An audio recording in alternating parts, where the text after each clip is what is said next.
आज हम NCERT book का प्रश्नावली 4.1 का प्रश्न नंबर 2 का वो देखने जा रहे हैं। इसमें क्या चीज़ है?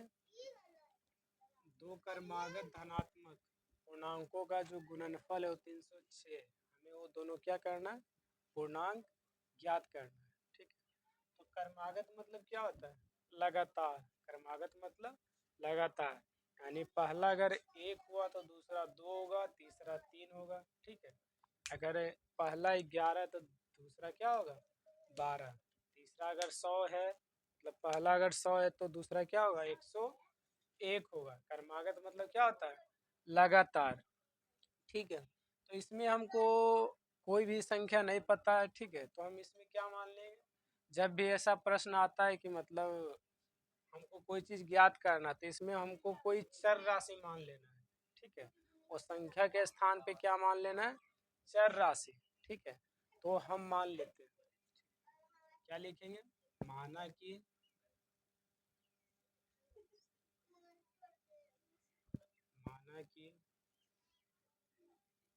पहली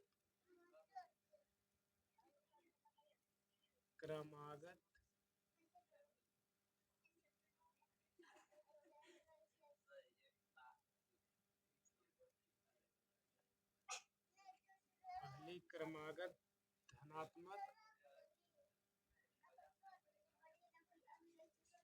पूर्णांक बराबर क्या मान लेंगे? x। ठीक है,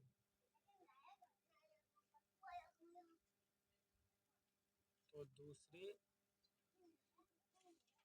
इसी प्रकार क्या लिखेंगे? दूसरी क्रमागत धनात्मक पूर्णांक बराबर क्या होगा? इससे क्रमागत मतलब लगातार, यानी पहला 100 है तो दूसरा क्या होगा? 101। तो पहला x है तो दूसरा क्या होगा? x plus 1। क्या होगा? x plus 1। ऐसे तीसरा भी बोलता तो हम क्या लेते? x plus 2। चौथा बोलता तो x प्लस 3। यानी क्रमागत मतलब जब भी क्रमागत रहे तो उसमें क्या करना है? एक बढ़ाना है। क्या बढ़ाना है? एक। ठीक है, इतना तो हम लिख दे। पहली क्रमागत धनात्मक पूर्णांक x है तो दूसरा क्या होगा? x plus 1। अब यहाँ पे जो क्वेश्चन है सिंपल सी है। क्या चीज है? सिंपल सी क्या चीज है? दो क्रमागत धनात्मक पूर्णांकों का गुणनफल। गुणनफल मतलब क्या चीज होता है? गुना करना। क्या करना? गुना करना, यानी कि इतना इतना को हम गुना करेंगे तो कितना आएगा? 306। इतना इतना को गुना करेंगे तो क्या आएगा? 306। तो ही लिख देते हैं। वो क्या चीज में दिया हुआ है? प्रश्न में। तो हम क्या लिखेंगे यहाँ? प्रश्न से। यानी प्रश्न से क्या है कि x का गुना x प्लस 1 से करेंगे तो क्या आएगा हमारा? 306। ठीक है, यानी x का x प्लस 1 से गुना करेंगे तो क्या आएगा हमारा? 306। तो इसको गुना करके देखते हैं। तो x गुना x तो x स्क्वायर प्लस x गुना 1 तो 1x बराबर क्या है? 306। ये प्लस में क्या चीज में आ जाएगा? इधर माइनस में। X square plus 1x minus 306 बराबर 0। ठीक है, अब हमको यहाँ x का मान निकालना है तो हम इसको क्या करेंगे? गुणनखंड करेंगे। क्या करेंगे? गुणनखंड। पहले भी बता चुके हैं कि गुणनखंड में क्या होता है? जो लास्ट का अंक होता है गुना करने पर आना चाहिए, और सेकेंड का अंक जो होता है इस चिन्ह के अनुसार है। अगर माइनस है तो घटाने पर इतना आना चाहिए, अगर यहाँ पे प्लस रहता तो जोड़ने पे इतना आना चाहिए। तो यहाँ घटाव है, कहने का मतलब घटाने पर आना चाहिए 1 और गुना करने पर 306। तो 306 यानी 306 का हम क्या करेंगे? गुणनखंड करेंगे। 306 का क्या करेंगे? गुणनखंड। तो 306 का गुणनखंड क्या होगा? करते हैं 15 3, फिर 3 से लगेगा 5 और 1, फिर 3 से लगेगा 17 और फिर 17 से 1। ठीक, हमारे पास 4 अंक है। 2 3 3 17। 2 3 3 17। हमको इसको दो भाग में बांटना है। कितने भाग में बांटना? दो भाग में। और ऐसे बांटना है कि घटाने पर आना चाहिए 1 आना चाहिए। कितना आना चाहिए? 1। ठीक है, इसको लेते हैं। क्या क्या ले लेते हैं? 2 3 3 यानी दो तिहाई 6, 6 तिया 18 और 1 17। 18 और 1 17, ठीक है, यानी एक 18 हो गया और सेकंड वाला क्या हो गया 17। इसमें x था तो x लिखेंगे और माइनस कितना था 306, 306। इसको हल करेंगे तो क्या आएगा 18 गुना x तो 18x, x का गुना 17 से करेंगे तो क्या आएगा 17x माइनस 306, तो माइनस 306 बराबर 0। फिर इसमें क्या करेंगे दो भाग में बांट कर कॉमन का काम करेंगे। इसमें क्या कॉमन होगा, दोनों में क्या चीज मिल रहा है x, क्या मिल रहा है x, और उसमें से भी हमको कौन सा लेना है छोटा घात, कौन सा छोटा घात। तो इसमें 2 है, इसमें कुछ नहीं, कितना है 1, तो 1 वाला लेंगे, ठीक है।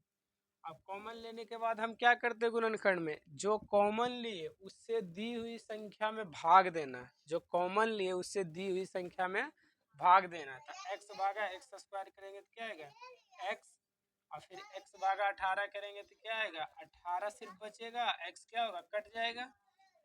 ठीक इसी प्रकार इसमें क्या चीज है माइनस है, दोनों में माइनस मिल रहा है तो यहाँ माइनस लिखेंगे, ठीक है। और देखना इसमें 17 इसमें 306, तो इसमें कॉमन x तो कॉमन होगा नहीं क्योंकि इसी में इसमें नहीं है। तो इसमें क्या करेंगे 17 और 306 का क्या निकालेंगे HCF, कॉमन का मतलब ये क्या होता है HCF, तो इसका HCF निकालते हैं, ठीक है। देखते हैं कितना आता है, तो कितना आ रहा है, तो यहाँ पे 3 और 1 और ये क्या हो गया 6, 17 36 लग रहा है, ठीक है। यानी इसका मासा कितना हो रहा है 17, कितना हो रहा है 17, तो यहाँ पे क्या लिखेंगे 17। फिर क्या करते हैं जो कॉमन लिए उससे दी हुई संख्या में क्या करना है भाग करना है, क्या करना है भाग। तो 17 भागा 17 करेंगे तो क्या बचेगा x, काहे कि 17 एक बार में लगेगा तो एक यहाँ लिखे चाहे नहीं, हमेशा एक रहता ही है, ठीक है। और माइनस माइनस क्या हो गया प्लस, अब माइनस और माइनस क्या होगा यहाँ पे प्लस, और 17 भागा 306 करेंगे तो 18 आएगा, कितना आएगा 18, ठीक। जो मिल रहा है उसको एक बार लिखना है, यानी x प्लस 18 एक बार लिखाएगा, और जो नहीं मिल रहा उसको एक में मिलाकर लिख देना x माइनस 17, x माइनस 17 बराबर 0 हो गया इतना। अब इसको हमको क्या करना है x का मान निकालना है, तो x का मान क्या होगा देखते हैं क्या चीज है, एक x प्लस 18 बराबर क्या लेंगे 0, तो x बराबर क्या आएगा 0 माइनस 18 बराबर, तो x बराबर क्या आएगा माइनस 18। तो ये वाला होगा, तो ये वाला बिल्कुल नहीं होगा क्योंकि हमको यहाँ क्या पूछा है धनात्मक पूर्णांक होना चाहिए, क्या होना चाहिए धनात्मक पूर्णांक, लेकिन ये क्या चीज आ गया ऋणात्मक पूर्णांक, तो धनात्मक ऋणात्मक वाला लेना है नहीं, ठीक है। तो दूसरा हल करके देखते हैं, दूसरा क्या है x माइनस 17 बराबर 0, तो x बराबर 0 प्लस 17, माइनस में क्या चीज में गया प्लस में, तो x बराबर क्या आ गया 17, यानी पहला अगर 17 है तो सेकंड वाला क्या होगा इससे एक ज्यादा, यानी 17 प्लस 1 बराबर क्या होगा 18, यही इसका आंसर होगा। कौन कौन होगा, एक होगा 17 और दूसरा क्रमागत क्या होगा 18, जिसको गुना करेंगे तो क्या आएगा 306।